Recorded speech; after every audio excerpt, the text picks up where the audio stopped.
Assalamualaikum warahmatullahi wabarakatuh. Halo pemirsa cerita inspiratif dimanapun Anda berada. Salam sejahtera untuk kita semuanya.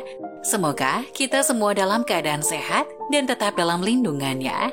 Kembali lagi dengan kami di channel Cerita Inspiratif, di mana kita akan berbagi kisah-kisah inspiratif penuh makna untuk Anda simak.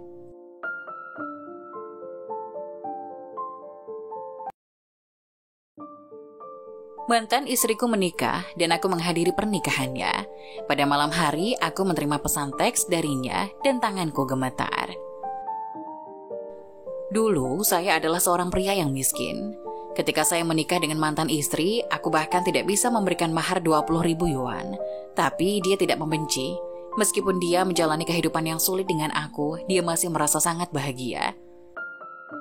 Mantan istriku sangat berbudi luhur dan berbakti, tidak hanya kepadaku, tapi juga kepada orang tuaku. Di tahun kedua pernikahan kami, anak kami lahir.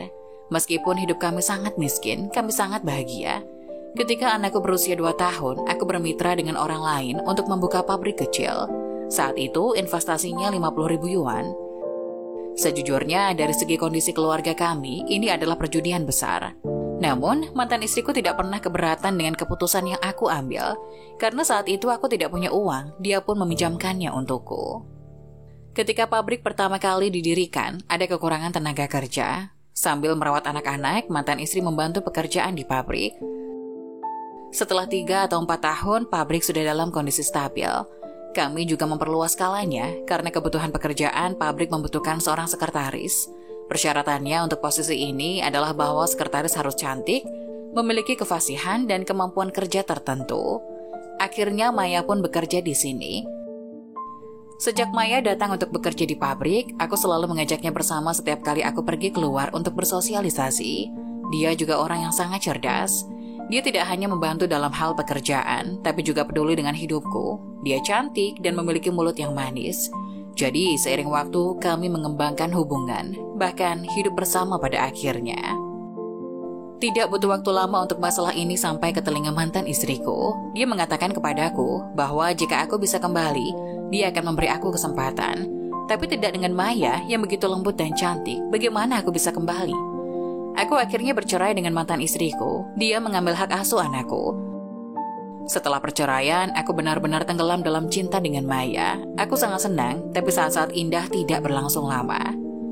Tidak butuh waktu lama, pabrik mengalami kebangkrutan. Akibatnya, perusahaan punya banyak hutang.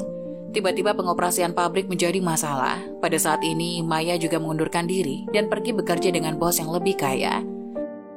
Pada saat itu, aku baru menyadari bahwa Maya hanya mencintai uangku. Hanya mantan istri saja yang tulus kepadaku. Semakin aku membandingkan, semakin aku merindukan mantan istriku. Aku bertekad untuk mengajaknya kembali, tapi dia sudah bersama orang lain dan segera menikah. Pada hari yang ditentukan, aku pun menghadiri pernikahannya. Dia masih sosok yang sama seperti dulu, masih berbudi luhur dan berbakti, tapi dia bukan lagi milikku. Pada malam hari, aku menerima pesan teks dari mantan istriku. Mungkin dia melihat kondisiku atau mendengar tentang masalahku. Dia menyuruh aku untuk tetap bersemangat. Meskipun kisah kami telah berlalu, dia masih ingin aku baik-baik saja. Dia juga meminta maaf kalau dia belum menjadi istri yang baik di masa lalu.